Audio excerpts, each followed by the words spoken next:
Second situation, valuation of startup entities. Again, so how do we do the valuation of a startup entities?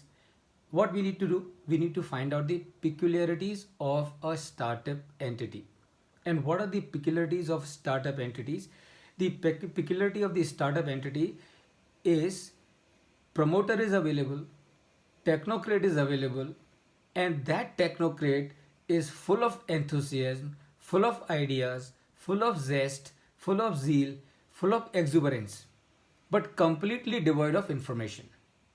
So the technocrat or the startup promoter has got everything other than information about the market, about the product, about the commercials, about the future profitability, all that he does not have.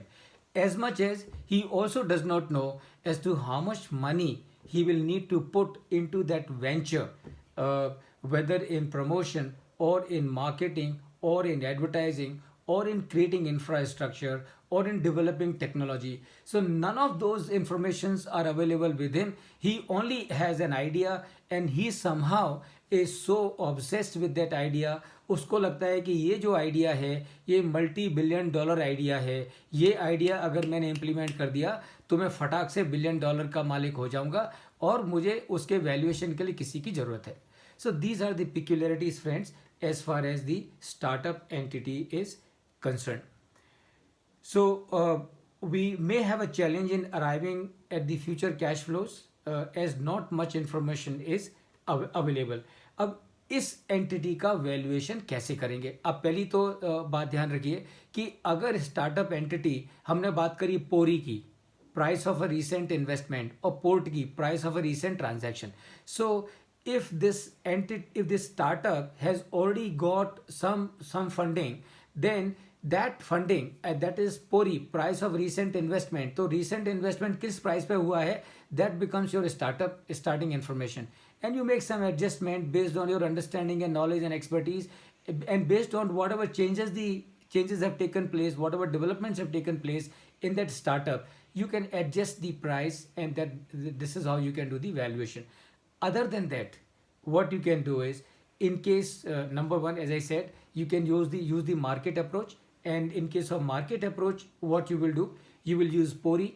Pori is price of recent investment, or port is price of recent transaction. And friends, please remember, this pori and port are very important, because invariably I have seen and I understand and I hear that invariably there is a question as to what is pori or what is port.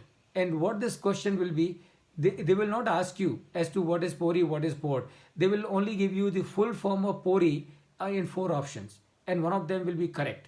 And then if you remember, and I'm sure now that you have heard and understood, you will definitely remember, pori is price of recent investment, port is price of recent transaction. So that is your market approach. So you can do the valuation of startup and using the market approach. Use pori, use port, and do the valuation. Then what you can do is you can use the income approach. If you ask me, I would always recommend that whenever you have to do valuation of any business, any asset, any entity, you should always use the income approach. And within the income approach is also use the discounted cash flow method.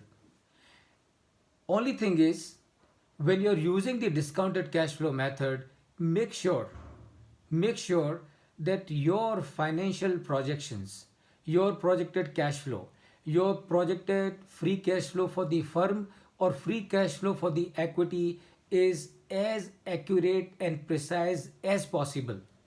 It must be as realistic as possible. There must not be any kind of padding, any kind of floweriness, and that is what you should do. So in case of a startup, besides the market approach where you will use the pori or the port, you can use the income approach. And income approach, remember, is going to be a challenge. And why is going to be a challenge? Because in case of In case of a startup, not much information is available. Even the promoter also does not know. He does not understand finance at all. I mean, invariably, you would see that the promoters or the technocrat who are coming out with the startup, they don't understand. They pick it up very fast. That's a different story. But at that stage, their understanding of the finance is very, very weak. And that is where you need to support them and you need to help them. And you should be able to, by getting input from them about the product, about the price, about the market, about the technology, about infrastructure, you should be able to help them with their support, create financial projections and use the discounted cash flow method.